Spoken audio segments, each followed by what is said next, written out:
David had been living alone in his apartment for almost 6 months now. The place felt too big, too quiet, and honestly, too expensive for just one person. His last roommate had moved out to live with his girlfriend, leaving David with the full rent burden. As a web designer working mostly freelance projects, money was always tight. He posted an ad online looking for a new roommate. The responses were mostly terrible. One guy wanted to turn the living room into a home gym. Another person asked if they could install a hot tub on the balcony. David was starting to lose hope when he received a message from Lisa. Her profile seemed perfect. She was 25, worked as a research assistant at the local university, and described herself as quiet and organized. When they met at a coffee shop near the apartment, David was impressed. Lisa was polite, well-dressed, and seemed genuinely interested in maintaining a peaceful living environment. "I'm usually busy with my studies," she explained, stirring her coffee slowly. "I spend most of my time reading research papers and working on my thesis. You probably won't even notice I'm there." That sounded perfect to David. He needed someone who would pay their share of the rent and utilities without creating drama. Lisa seemed like the ideal candidate. They shook hands, and she moved in the following weekend. The first few days went smoothly. Lisa kept her word about being quiet. She had her own schedule, came and went without making noise, and always cleaned up after herself in the kitchen. David thought he had struck gold with this roommate situation, but then small things started happening that made him pause.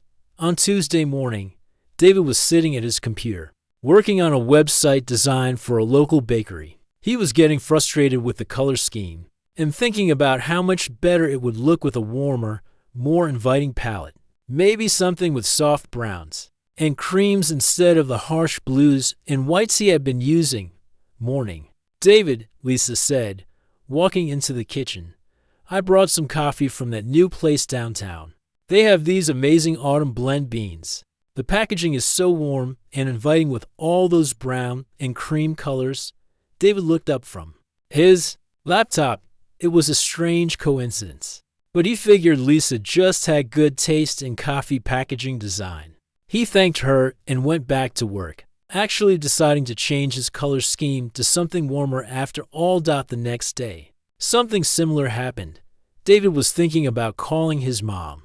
He hadn't spoken to her in over a week, and he was feeling guilty about it. His phone was sitting right there on the counter, and he kept glancing at it, mentally preparing what he would say to her. Lisa walked into the kitchen and started making tea. "You know," she said casually, "I called my mom yesterday. It's funny how we get so busy with our lives that we forget to check in with family. I always feel better after talking to her, even if it's just for a few minutes." David stared at her. It was exactly what he needed to hear. He picked up his phone and called his mom right away. They had a great conversation, and he felt much better afterward. When he thanked Lisa for the reminder, she just smiled and said she was glad he had a good talk with his family. By Friday, David was starting to notice a pattern. Every time he was thinking about something specific, Lisa would somehow bring up the exact same topic.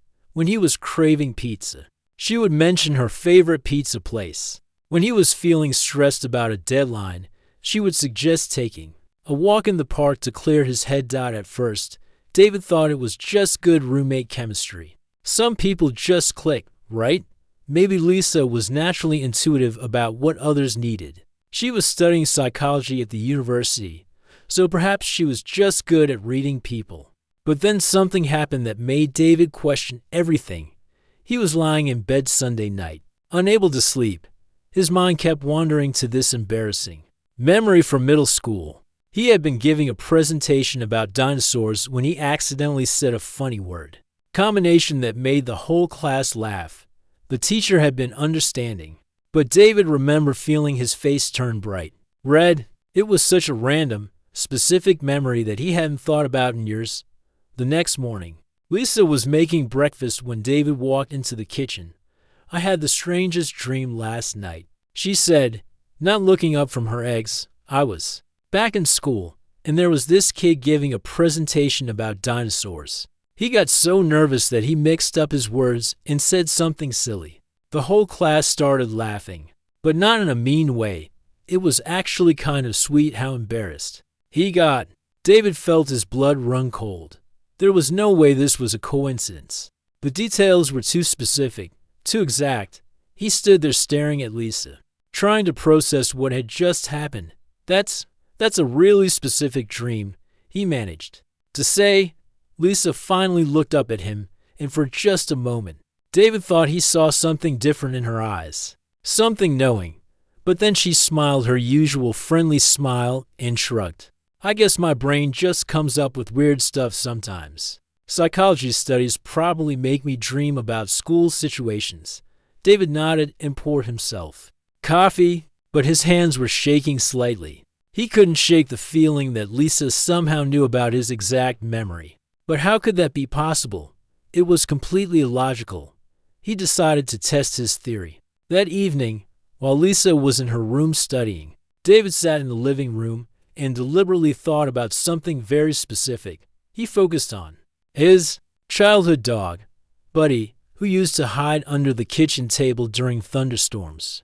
He pictured Buddy's brown fur, his nervous panting, the way he would press himself against David's legs. For comfort, 20 minutes later, Lisa came out of her room to get some water. Is it supposed to storm tonight? She asked, glancing toward the window. I always feel bad for animals during storms. My neighbor's dog used to hide under their kitchen table whenever it thundered.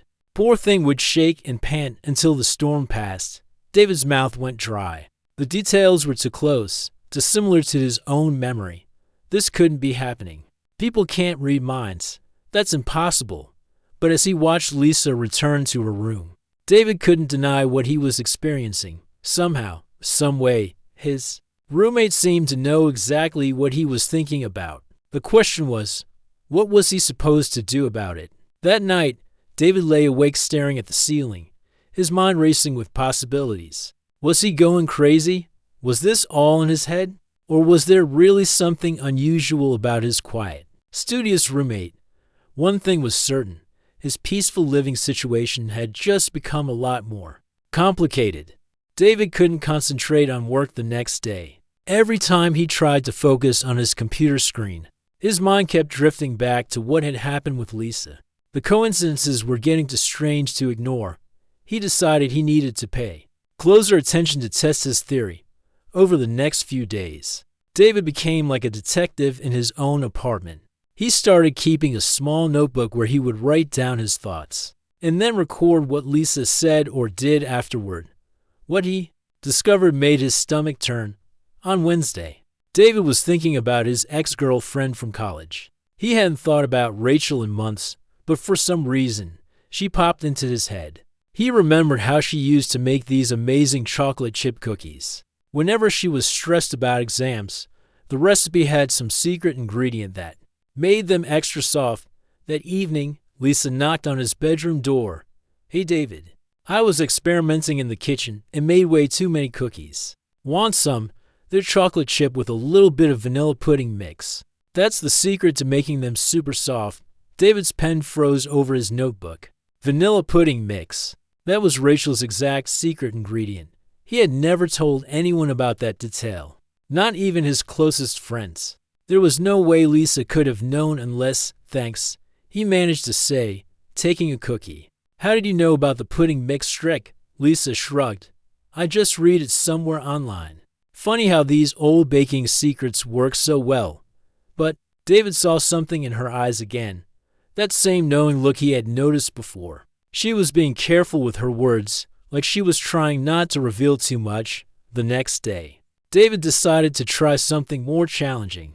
He sat in his room and thought about his biggest fear, being trapped in an elevator. When he was 10 years old, he got stuck in an elevator at the mall for 3 hours. The lights had flickered, and he could hear strange mechanical sounds coming from above. Ever since then, he always took the stairs when possible. Sure enough, when he went to the kitchen for lunch, Lisa was there reading something on her phone.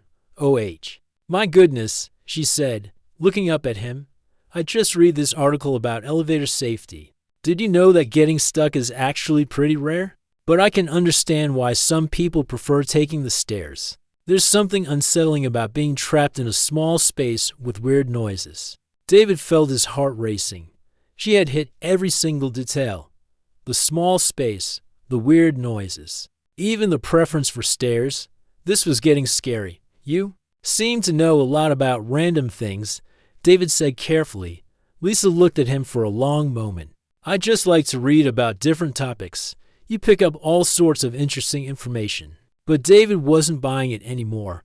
He started watching Lisa more carefully, and he noticed things he had missed before.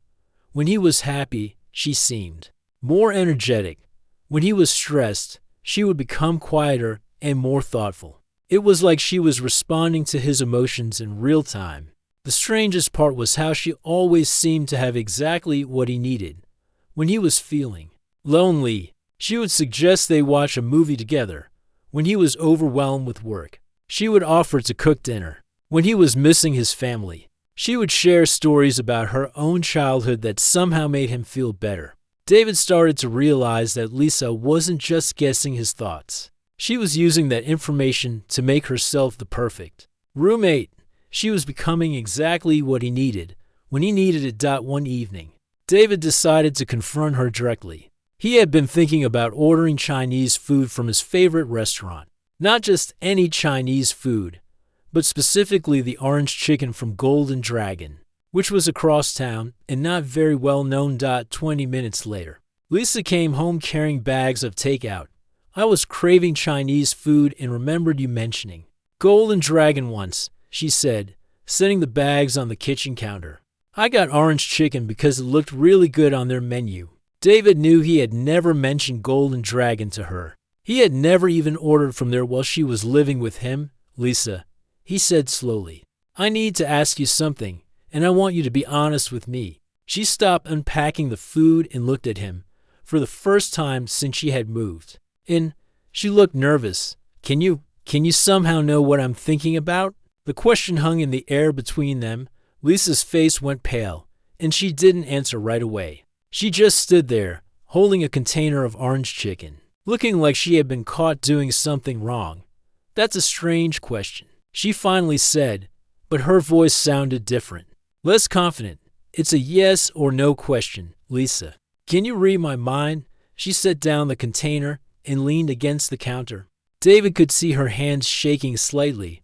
Why would you think that? She asked. But she wasn't denying it, because every single day, you somehow know exactly what I'm thinking about. You bring up the exact topics that are on my mind. You know things about me that I've never told you. Today you brought me food from a restaurant I was just thinking about ordering from. Lisa was quiet for a long time.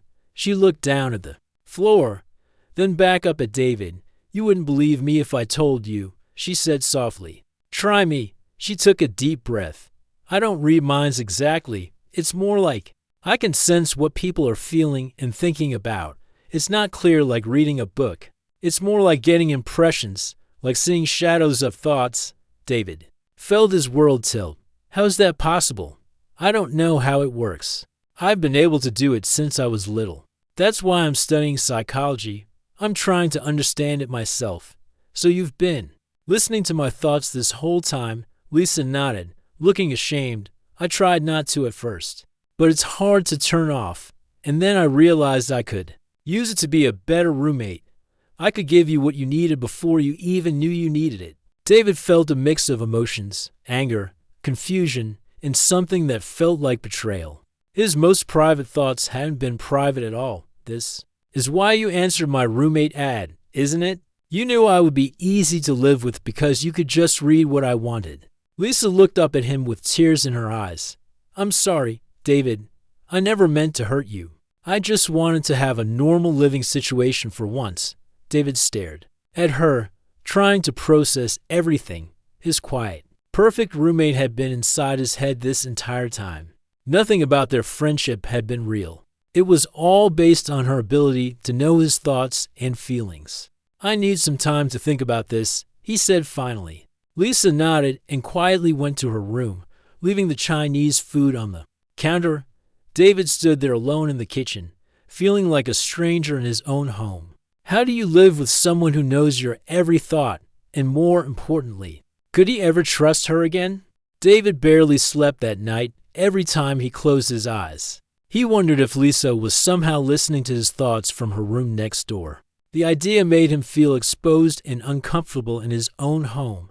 He found himself trying to think about boring things like grocery lists and work schedules, just in case she was tuning in. The next morning was awkward. Lisa made coffee like she always did. But now David knew it wasn't just a nice gesture. She probably knew exactly how he liked his coffee because she had been reading his mind for weeks. Everything felt fake now.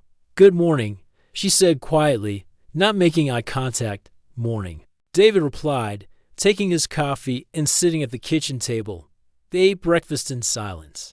David could feel Lisa glancing at him occasionally, but he didn't know what to say.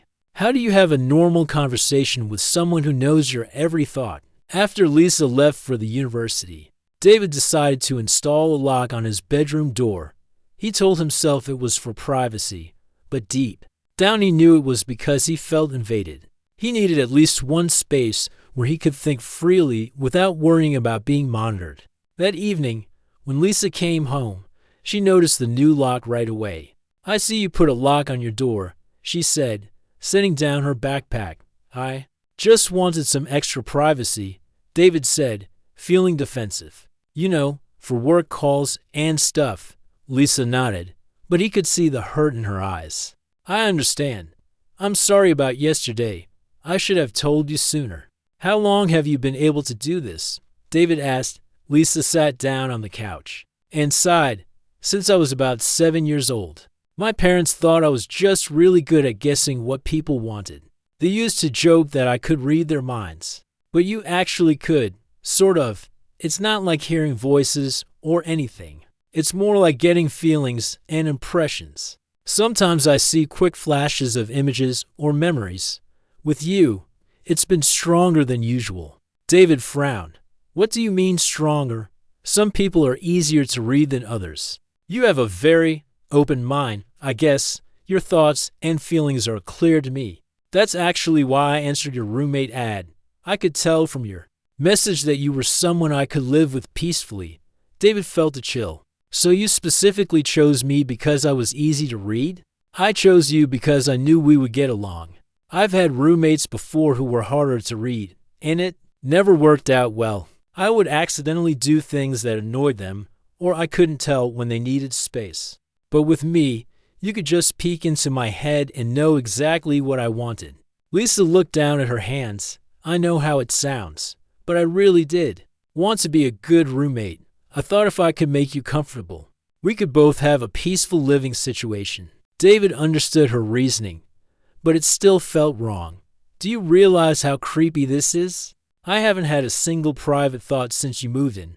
I tried to give you space sometimes," Lisa said softly, "but it's hard to turn off. It's like trying not to hear someone talking in the next room."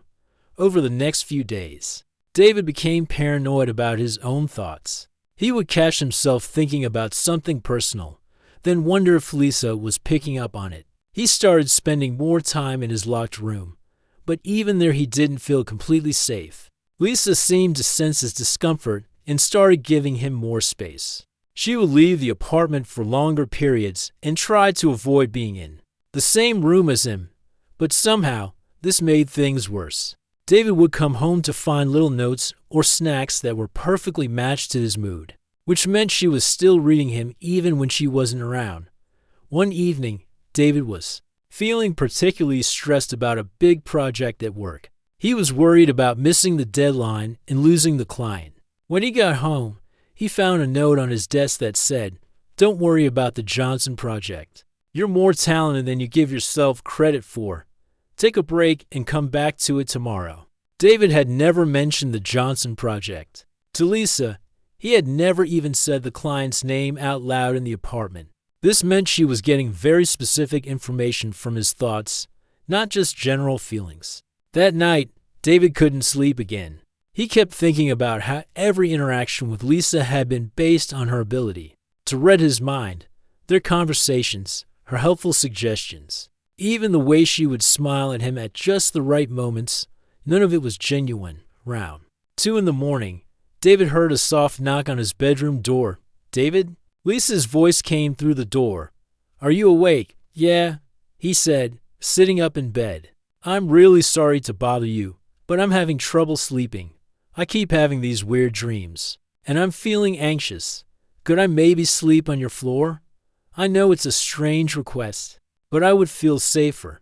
David hesitated. Part of him wanted to say no, but Lisa sounded genuinely scared, and despite everything, he didn't want to be mean to her. "Just for tonight," he said, unlocking his door.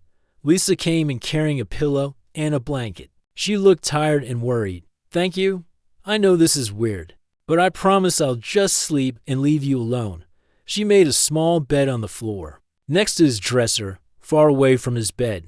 David got back under his covers, but he couldn't relax. Having Lisa in his room felt strange, especially knowing she could read his thoughts. "Lisa," he said quietly in the dark. "Yeah, when you're in here, are you reading my mind right now?" There was a long pause.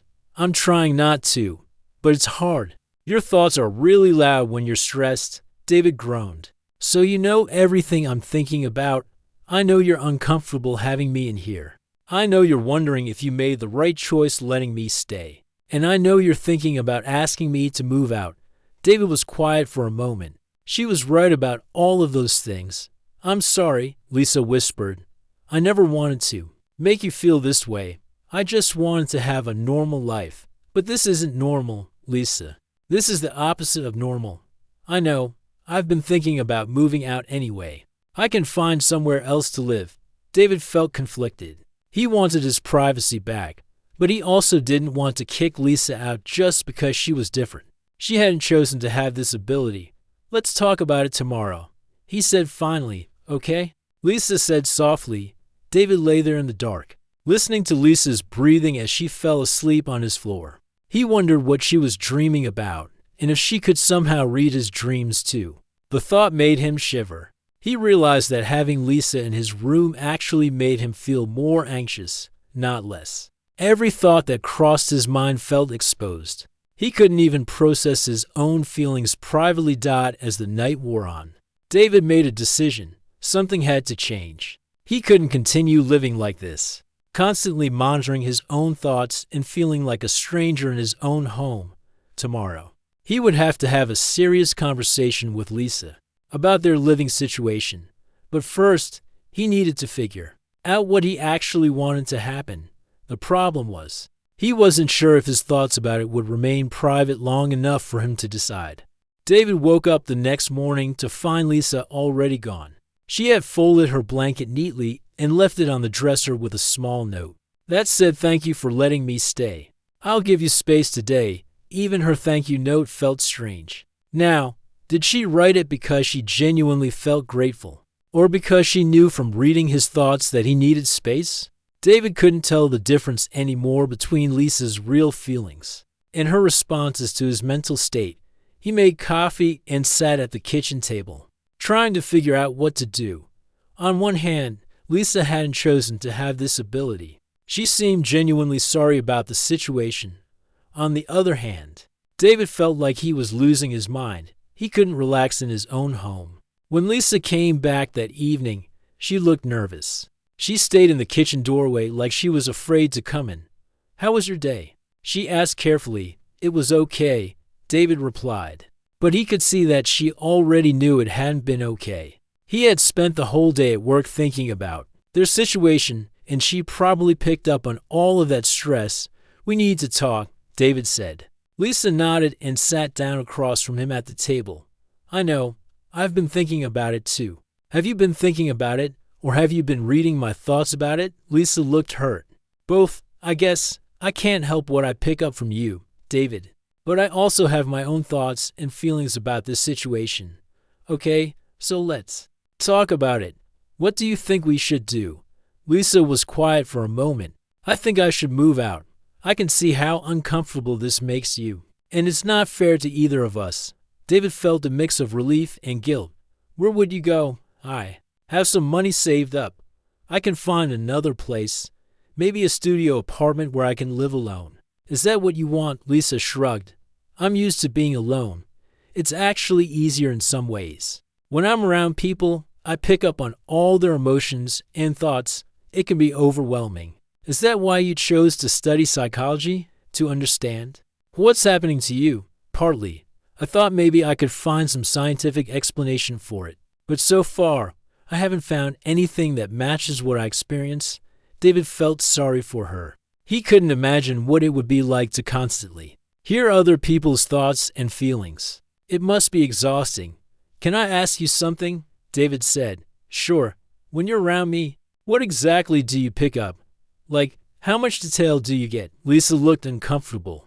It depends. Sometimes it's just general feelings, like when you're happy or stressed. Other times, I get specific thoughts or memories. With you, it's usually pretty clear. What am I thinking about right now? Lisa hesitated. You're wondering if I can tell that you feel bad about asking me to move out. You're also curious about whether I can read your thoughts about me. David felt his cheeks get warm. Thoughts about you? You sometimes think about whether I'm attractive, or whether things would be different between us if I didn't have this ability. You wonder what it would be like to date someone who could read your mind. David was mortified. Those were some of his most private thoughts, and she had been aware of them the whole time. I'm sorry, Lisa said quickly. I try not to pay attention to those kinds of thoughts, but sometimes they're just too strong to ignore. This is exactly why I can't live like this, David said. I have no privacy at all. Every thought, every feeling, every stupid thing that crosses my mind, you know about it. I know it's not fair to you. But what about you? Don't you want privacy too? Don't you want to not know what everyone is thinking all the time? Lisa looked sad. I've never really had that choice. I've been dealing with this since I was a kid. I learned to live with it. That doesn't mean you have to keep living with it. Have you ever tried to find help? Like medical help or therapy? I've seen a few doctors over the years. They either don't believe me or they want to study me like I'm some kind of science experiment. I stopped trying. David felt bad for her, but he also felt frustrated. So what's the plan? You just keep moving from place to place, reading people's minds and then leaving when they figure it out. I guess so. I don't really have another option. That night, Lisa asked if she could sleep on his floor again. She said she was having trouble sleeping alone after being so stressed about their conversation. David wanted to say no, but he couldn't bring himself to do it. Lisa looked genuinely upset, and he didn't want to be cruel to her during what was probably going to be her last few days in the apartment. Okay, but just for tonight, he said. This time, Lisa set up her blanket a little closer to his bed. She said she felt safer when she wasn't so far away. David agreed, but he felt even more uncomfortable than the night before. As they lay in the dark, David found himself thinking about what Lisa had said earlier. She had admitted to knowing about his thoughts about her, including whether he found her attractive. The truth was, he did find her attractive before he knew about her ability. He had even thought about asking her out. David, Lisa's voice came from the floor beside his bed. Yeah? I know you're thinking about what I said earlier, about your thoughts about me. David's heart started beating faster. Lisa, please don't. I'm not trying to invade your privacy. But your thoughts are really strong right now, and I can't help but pick up on them. What am I thinking? You're thinking about what it would be like to kiss me. You're wondering if I'm thinking about the same thing. David felt his face burn with embarrassment. I'm sorry. I don't mean to think about those things. You don't have to apologize for having normal thoughts. I have thoughts about you too. You do. I think about what it would be like to be with someone who knows I can read minds and doesn't hate me for it. Someone who might actually understand. David sat up in bed and looked down at Lisa in the darkness. Is that really what you think, or are you just responding to what I'm thinking? I don't know anymore, Lisa admitted. That's the problem. I can't tell where my feelings end and other people's begin. That sounds lonely. It is. They were quiet for a moment. David could hear Lisa moving around on the floor, like she was trying to get comfortable. David? She said softly, yeah, would it be okay if I came up there? Just to sleep. I promise I won't do anything weird. David knew it was a bad idea, but Something in Lisa's voice made him say yes. Maybe it was loneliness. Or maybe it was curiosity about what it would be like to be close to someone who could read his thoughts. Lisa climbed into bed beside him, staying on top of the covers. She lay on her side facing away from him, but David could feel the warmth of her body next to his. "Thank you," she whispered. David stared at the ceiling, very aware of Lisa's presence beside him. He tried to keep his thoughts neutral, but it was impossible. Having her so close made him think about things he probably shouldn't be thinking about. "I know," Lisa said quietly. "I'm thinking about the same things." David turned to look at her in the darkness. "What are we doing, Lisa?" "I don't know," she said. "But for the first time in my life, I feel like someone might actually understand me." David wasn't sure if that was true, but as he lay there next to Lisa, he realized that their situation had become much more complicated than just a roommate problem, and he wasn't sure what to do about it. David woke up the next morning with Lisa still sleeping next to him in the soft morning light. She looked peaceful and normal, like any regular person. For a moment, he almost forgot about her unusual ability. But then Lisa stirred and opened her eyes, and David remembered everything. "Good morning," she said softly. "Morning," David replied, feeling awkward. "How did you sleep?" "Better than I have in weeks. Thank you for letting me stay up here." David sat up and ran his hands through his hair. "Lisa, we need to figure this out. I can't keep living like this. But I also don't want to just kick you out." Lisa sat up too, pulling the blanket around herself. "I know. I've been thinking about it all night." "What were you thinking?" "Maybe I should tell you everything. About my ability. About why I'm really here. About what I haven't told you yet." David felt a chill. "There's more," Lisa nodded. "I wasn't completely honest with you yesterday. Yes, I can read thoughts and feelings. But there's something else I can do." "What?" "I can also influence them. Not control them exactly, but I can kind of suggest things. Make people feel more comfortable around me, or help them feel better when they're sad." David stared at her. "Are you saying you've been manipulating my emotions this whole time?" "Not manipulating. More like helping. When I could tell you we're really stressed about work, I would send you calm feelings. When you seemed lonely, I would make you feel more at peace." David felt sick. "So none of my feelings have been real?" "No, that's not true. Your feelings are real. I can only work with emotions that are already there. I can't create feelings that don't exist." "But you've been messing with my head without asking me." Lisa looked down at her hands. "I know how it sounds, but I was trying to help. I could see how much stress you were under, and I thought if I could make you feel a little better." "That's not your choice to make, Lisa. Those are my feelings. I have a right to feel stressed or sad or whatever I'm feeling." "You're right. I'm sorry. I thought I was being helpful, but I see now that it was wrong." David got out of bed and started pacing around the room. "Is there anything else you haven't told me? Any other abilities you've been using on me?" "No, that's everything. I swear." "How am I supposed to believe you? You've been lying to me this whole time." Lisa started crying. "I wasn't trying to lie. I was trying to have a normal relationship with someone for once in my life. Do you know how hard it is to be around people when you can feel everything they're feeling? When you know every negative thought they have about you?" David stopped pacing. "What do you mean?" "I can feel how uncomfortable I make you. I can sense when people think I'm weird or when they want me to go away. It's horrible. So when I meet someone like you, someone who seems kind and patient, I try to make things as pleasant as possible by reading my mind and manipulating my emotions, by trying to be the best roommate I could be. Yes, I use my abilities to do that, and I know it was wrong, but I wasn't trying to hurt you." David sat back down on the bed. He could see that Lisa was genuinely upset, and despite everything, he felt sorry for her. "Lisa, I believe that you weren't trying to hurt me, but you have to understand how this feels from my side. Nothing about our friendship has been real. You've been inside my head this whole time, changing how I feel, responding to thoughts I didn't even know I was having. But my feelings for you are real," Lisa said quietly.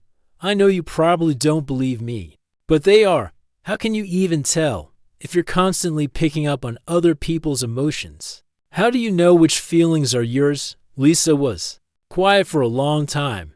That's the hardest part. She finally said, I don't always know, but when I'm with you, some feelings are stronger and clearer than others. The way I feel when you smile at me, or when you're kind to me even when you're confused or scared.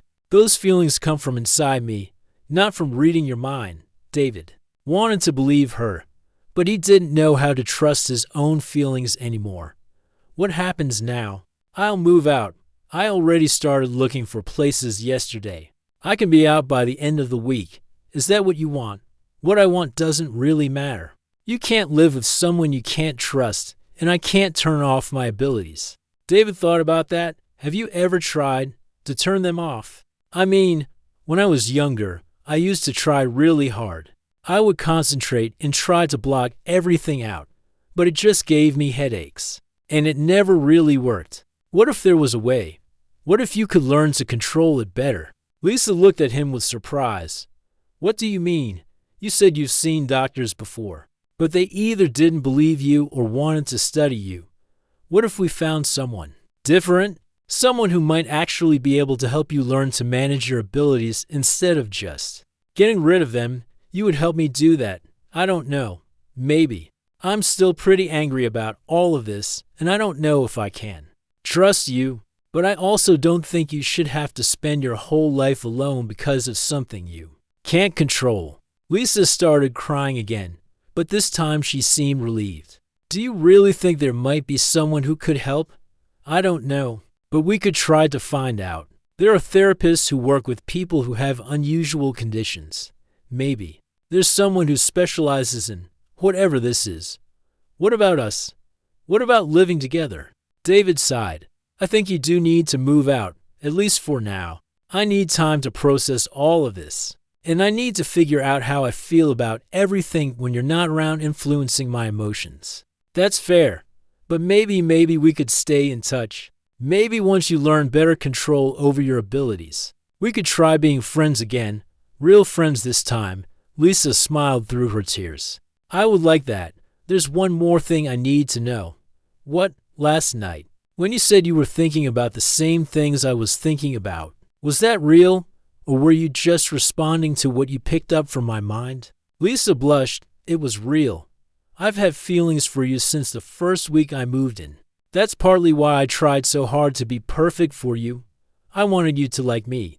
But how can you tell the difference between your real feelings and the feelings you pick up from other people? Because when I have real feelings for someone, I can feel them even when that person isn't around. And my feelings for you, they're there even when you're not thinking about me at all. David nodded. Okay, I believe you. Over the next few days, Lisa packed her things and found a small studio apartment across town. David helped her move. And despite everything that had happened, he found himself sad to see her go. On her last night in the apartment, Lisa knocked on his bedroom door one more time. I just wanted to say thank you, she said, for not just kicking me out immediately, for trying to understand. Thank you for being honest with me. Eventually, Lisa laughed a little. Yeah, eventually. I meant what I said about staying in touch. If you find someone who can help you, let me know. I will. After Lisa left, David's apartment felt strange and quiet for the first time in months. He knew his thoughts were completely private. It should have felt good, but instead it felt lonely. He realized that despite everything, he had grown to care about Lisa, not just because she had been the perfect roommate, but because underneath all the mind reading and emotion influencing, there was a person who was just trying to find her place in the world. A few weeks later, David got a text from Lisa. She had found a therapist who specialized in unusual psychological conditions, and they were working together to help Lisa understand and control her abilities better. David smiled when he read the message. Maybe someday they would figure out how to be friends, or maybe something more. But for now, he was just glad that Lisa was getting the help she needed. And for the first time since she had moved out, David found himself actually hoping that someday she might come back.